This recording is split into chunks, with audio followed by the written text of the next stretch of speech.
आप देख रहे हैं कर्तव्य एवं निष्ठा का बयान, साहित्य और संस्कृति का बयान, समता की आवाज बयान टीवी। विश्व पुस्तक मेले के मैं हॉल नंबर 1 में हूँ। यहाँ आदिवासियों का स्टॉल लगा हुआ है। स्टॉल का नाम है आदिवासी फर्स्ट नेशंस बुक अखड़ा। विश्व पुस्तक मेले में अगर देखें तो हम आदिवासियों का इस बार दूसरी बार स्टॉल देखने को मिलता है। मेरे साथ में यहाँ रांची से वंदना टेटे हैं। वंदना जी, आपका स्वागत है हमारे चैनल पर। जोहार। वंदना जी, आज आप बुक विश्व पुस्तक मेले में दूसरी बार आपने स्टॉल लगाया है, तो आपने पिछली बार की अपेक्षा इस बार क्या भिन्न करा है? देखिए, हम तो हमेशा अपने जो पूरे आदिवासी कम्युनिटी है उसमें जितनी भिन्नताएं हैं, जितनी विभिन्नताएं हैं, उन सारी विविधताओं को लेकर ही हम आए हैं। है ना। आपको ये एकमात्र स्टॉल मिलेगा जहाँ पे आदिवासियों से संबंधित सारी चीज़ें मिलेंगी आपको, चाहे वो उनकी कविताएं हो, कहानियाँ हो, गाथाएं हो, इतिहास हो, सारी चीज़ें आपको यहाँ पर मिलेंगी जो उनके द्वारा ही लिखित हैं और उनके द्वारा ही प्रकाशित हैं। मेरे साथ में अगर स्टॉल पर हम देखें तो आदिवासी पत्रिका 1939 है। वंदना जी, जरा इस पत्रिका के बारे में कुछ बताइए। आपके स्टॉल पर ही है ये पत्रिका है, ये बहुत महत्वपूर्ण पत्रिका है। हाँ। ये आदिवासी पत्रिका 1939 में प्रकाशित हुई थी और उसी का ये अंक है जो आदिवासी विशेषांक है, जिसमें हमारे लोगों ने झारखंड और आदिवासी दोनों पर फोकस किया है। ये क्यों है ना।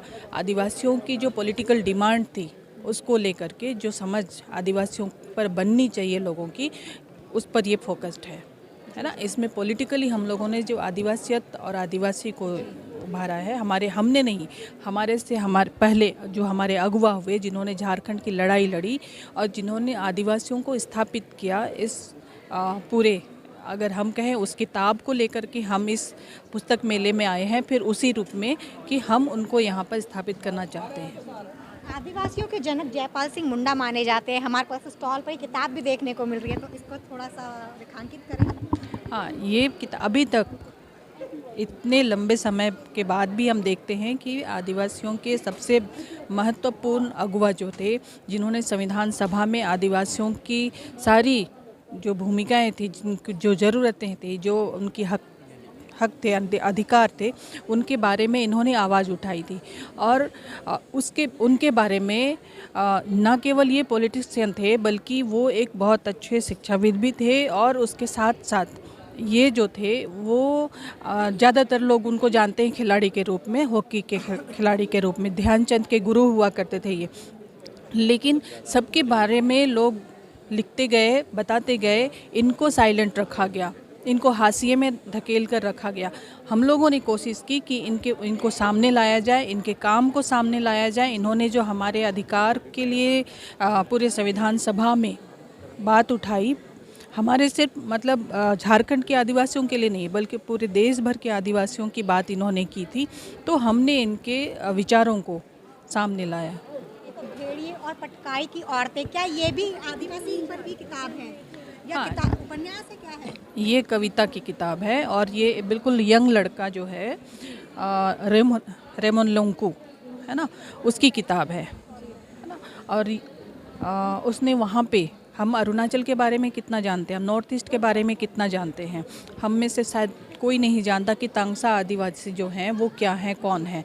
तो ये जो युवा कवि है, ये अपनी कविताओं में वहाँ के बारे में बता रहे हैं, कविताओं के माध्यम से कि वहाँ के जो नॉर्थ ईस्ट के जो आदिवासी हैं उनकी क्या भूमिका है इस देश में, है ना।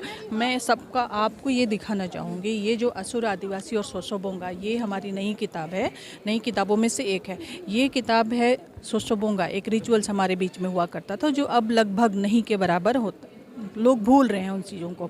और इस किताब में सोसोबोंगा के जो रिचुअल्स है उसको 17 वर्जन्स हैं, जो हमने अलग अलग जगह से लिया है। जहाँ कहीं भी इसके बारे में लिखा हुआ था, उन सारी कहानियों को लिया है जो आदिवासियों के स्थिति के बारे में आज और जब से लोगों ने स्टडी करना शुरू किया आदिवासियों पे, तब से लेकर के इसके जो वर्जन्स आए हैं, जो लोगों ने कलेक्ट किया था, उनको हम लोगों ने कंपाइल करके इसमें लिया है ना। तो ये स्थिति हमारे सामाजिक, हमारे और हमारे राजनीतिक स्थिति के बारे में ये बताइए। अगर हम स्टॉल में आगे भ्रमण करें तो मुझे अभी दिखाई दिया है हिंदी के अलावा अंग्रेजी की भी कुछ किताबें देखने को मिलती हैं। वंदना जी के स्टॉल पर बिकमिंग द लाइट, ये एक किताब है, बहुत सुंदर इसका टाइटल, कवर पेज अगर हम देखें तो इसके बारे में मैं भी आप बताएंगी कुछ इसके बारे में? नहीं। आप नहीं बताएंगे, आप बताइए। ये पेंथ्रिल जी। नागालैंड की जो सबसे बड़ी प्रकाशक संस्था है, पेंथ्रिल, उसकी किताब है।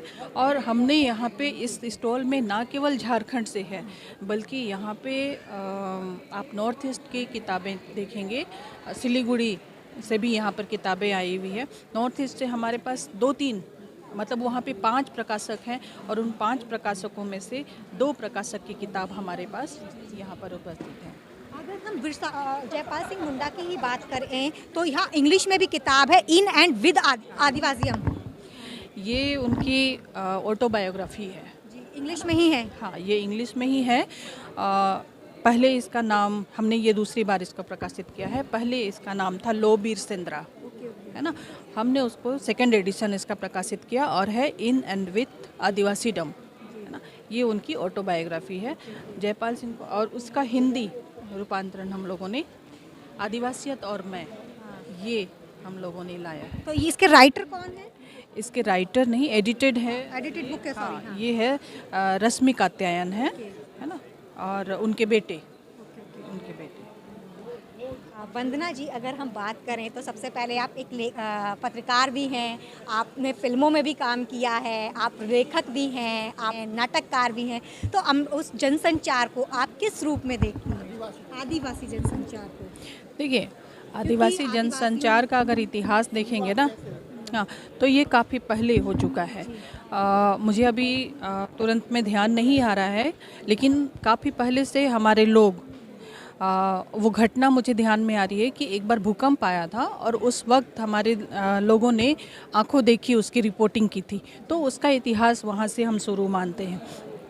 और लगातार लोग लिख रहे हैं। 1921 से हमारे बीच में पत्रिकाएं प्रकाशित हो रही हैं, जो साहित्यिक भी हैं, धार्मिक भी हैं। लंबे समय से उसका इतिहास बहुत बड़ा है और बहुत पुराना है, लेकिन लोगों को ये पता नहीं है, इसलिए लोग ये सोचते हैं कि मैं ही शुरू कर रहे हैं, मतलब जो भी बोलता है उसको लगता है कि मैं ही शुरू कर रही हूँ। लेकिन हम जानते हैं कि हमारे पहले भी लोगों ने जनसंचार पे काम किया है, और अभी लगातार हमारे यहाँ पत्रिका, अखबार ये निकलते रहे हैं, जो आंदोलन के एक सशक्त माध्यम रहे आंदोलन को आगे बढ़ाने के लिए। लेकिन आज के समय में ये साहित्यिक आंदोलन में भी अपनी भूमिका निभा रहे हैं। और उसके अलावा जो हम देख रहे हैं, प्रिंट मीडिया में तो खैर है ही, इलेक्ट्रॉनिक मीडिया में भी हमारे लोग बहुत ही से हैं और आदिवासी पत्रकारिता को आगे बढ़ा रहे हैं। वंदना जी, आदिवासियों में अगर हम बात करें तो आदिवासी कहीं भी पीछे नहीं है, चाहे वो फिल्म में हैं, चाहे वो पत्रकारिता में हैं, चाहे वो कि लेखन में हैं, चाहे वो डांस में हैं, लेकिन ये अभी तक चर्चा में क्यों नहीं आ पाए? आप लंबे समय से पत्रकार रही हैं। देखिए, अगर आप मुझसे पूछेंगे तो मैं कहूँगी उनसे आप पूछो जिन्होंने हमको नोटिस नहीं किया है। और हम, चूँकि पॉपुलेशन वाइज हमारी संख्या तो छोटी है, और हम लोग, जैसे अगर हम आपके समाज से ही आती हैं, सुशीला ने पहली पत्रिका निकाली थी, उस महिला का भी कोई नाम जिक्र नहीं करता है आदिवासियों में, जबकि आदिवासी समाज में पहली महिला थी जो पत्रकारिता के रूप में दस्तक देती हैं। आप भी खुद एक पत्रकार रही, इसीलिए मैं कह रही हूँ कि ये सवाल तो उनसे किया जाना चाहिए कि भी क्यों नोटिस लिया। हाँ, नहीं, हम लोगों ने तो हमारी जो पत्रकारिता है उसके थ्रू हम लोगों ने तो कोशिश की है कि हमारे जिन लोगों ने भी काम किया है उनको हम लाएं सामने, है ना। क्योंकि जो लोग हमको हमेशा से हाशिए में ढकेलते रहे, जिन्होंने ये सोचा कि इनके पास तो कुछ नहीं है, ना तो इनके पास कुछ बोलने के लिए है, ना इनके पास दिखाने के लिए कुछ भी नहीं है, ये लिख पढ़ तो सकते नहीं है, ये जंगली बर्बर क्या करेंगे, ये उनका ये था। तो इसीलिए हम लोगों की ये कोशिश है कि हमारे लोगों को हम सामने लाएं, है ना। और हम ये काम कर रहे हैं बखूबी। ये हमारा अपना दायित्व बनता है कि हम अपने समुदाय की चीज़ों को सामने लाएं, हमारे लोगों को सामने लाएं। अब देखिए, जिनकी आपने जिक्र किया कि सुशीला सामद, है ना, वो गढ़ कोल्हान का जो क्षेत्र है वहाँ से वो आती हैं, और वहाँ उस समय में उन्होंने हिंदी में पत्रकारिता की, है ना, मैगजीन निकाला। तो ये जो हमारे बीच में, हमारे इस सो कॉल्ड बड़े समाज में, है ना, सो कॉल्ड मेन स्ट्रीम में, ये सारी चीज़ें जो हैं, जो जातिगत विद्वेष को बताती हैं, उभारती हैं, उस उन्हीं की वजह है। ये जो भेदभाव की राजनीति है, भेदभाव का जो भाव है, इसकी वजह से ही ये सारी चीज़ें होती रही हैं, और ये हमेशा होंगी जब तक खोखली बातें होती रहेंगी, तब तक। आदिवासी खोखली बातें नहीं करते, आदिवासी ज़मीन पर खड़े होकर बात करते हैं। मतलब आदिवासियों को खुद अपनी बात को आगे लाना होगा। हाँ कहने का आपका हाँ तात्पर्य ये है। हाँ, हम किसी के मोहताज नहीं बने रहना चाहते। हम पहले भी नहीं रहे, हम अभी भी नहीं रहे हैं, इसलिए हम अपनी चीज़ों को खुद करने के लिए विश्वास रखते हैं। हमारे साथ में वरिष्ठ लेखक, महाराष्ट्र के लेखक हम कहें, शेखर पवार जी स्टॉल पर हैं। शेखर जी, कैसा अनुभव रहा आज आपका विश्व पुस्तक मेले का? अभी तो शुरुआत की है। मैं तो नेमिश राय जी की किताब के प्रकाशन पे आया था, उनका लोकार्पण हुआ, और ये मुझे अच्छा लगा। पहले बार मुझे नेमिश राय जी आदिवासी फर्स्ट नेशन बुक अखाड़े पे ले आए, इसलिए उनका बहुत बहुत धन्यवाद। शेखर जी, ये तो दूसरी बार लग रहा है यहाँ पर स्टॉल। हाँ, मुझे पहले बार, लेकिन मैंने यहाँ दर्शन हुआ इसका। हाँ, तो इसलिए मुझे बहुत अच्छा लगा। और मोतीराम कंगाली जी का भी मुझे यहाँ फ़ोटो नज़र आया, हमारे महाराष्ट्र के है वो, उनका बहुत काम है उनका आदिवासी के क्षेत्र में। अच्छा लगा मुझे, बहुत बहुत धन्यवाद। नैमिष राय जी की किताब का भी विमोचन यहाँ पर हुआ राजकमल के प्रकाशन पर, तो उसके बारे में नेमिश राय जी की किताब मेरा ख्याल है हमारे आम्बेडकरी लेखक की पहली किताब है ज्योतिबा फुले पे, जो कि बहुत बरसों पहले, कम से कम 100 साल पहले आनी चाहिए थी, लेकिन आज उसका प्रकाशन हुआ। ये हमारे लिए बड़ी उपलब्धि है। और ज्योतिबा फुले ने जो अशिक्षा के कारण का जो तह तक गए, उसके वो हमें इसमें खोजने में मदद मिलेंगी, ऐसा मुझे पूर्ण विश्वास है। और आदिवासी स्टॉल पर हमारे साथ में वरिष्ठ साहित्यकार मोहनदास नैमिष राय जी भी हैं। नैमिष राय जी, आज आपको यहाँ आदिवासी स्टॉल पर कैसा महसूस हो रहा है? मैं तो पिछली बार भी यहाँ आया था, उनसे मिला भी था, और कल भी मैंने कोई पत्रिका परचेज़ की, किताब देखी, और भी किताब मैं लूँगा यहाँ से।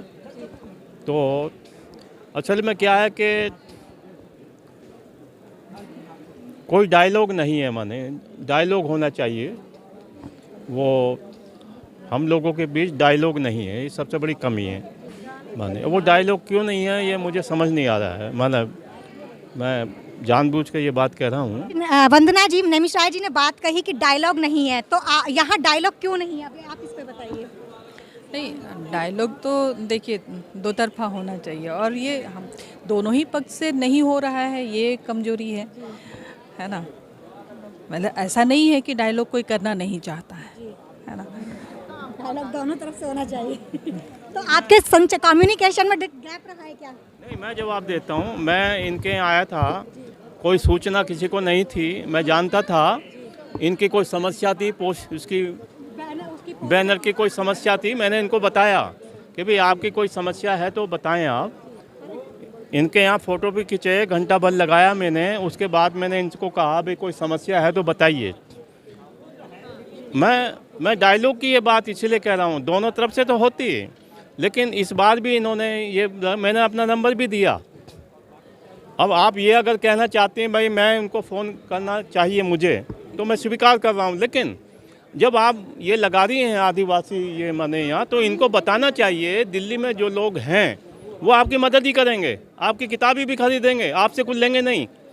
मैं जानबूझ कर ये बात कर रहा हूँ कि आगे से आप ध्यान रखें कि हमको मिलजुल के काम करना चाहिए। मैं जो इतना डायलॉग की बात सिर्फ हम दोनों की बात नहीं है, हमारे दोनों ही समुदाय की बात कह रही हूँ कि हम दोनों के कर रहे हैं, दोनों की नहीं, समस्या हल नहीं होगी। भाई मैं तो अपनी बात कर रहा हूँ, मैं आपकी कर रहा हूँ। मैं दोनों समुदाय की बात कर रही हूँ, हम दोनों की तो खैर व्यक्तिगत तो खैर। हाँ, आदिवासी करना चाहिए। जैसे इंडियन सोशल इंस्टीट्यूट से पत्रिका निकलती है, विशेषकर आदिवासी समाज पे, उनको कोई मालूमात नहीं था। डॉक्टर अम्बेडकर के बारे में कुछ पता नहीं था, वो पत्रिका निकालते थे। आज स्थिति यह है कि हम लोग लिखते हैं, मतलब उसमें समय दे रहे हैं, तो उनकी पत्रिका 50 गुना आगे बढ़ गई। क्यों? मैं ये कहना चाह रहा हूँ आपसे, और आप अलग थलग होकर काम कर रहे हैं, करते रहिए, हमें कोई एतराज़ नहीं है। अलग अलग रहने की बात नहीं है। बहुत बहुत धन्यवाद वंदना जी, आपका हमारे साथ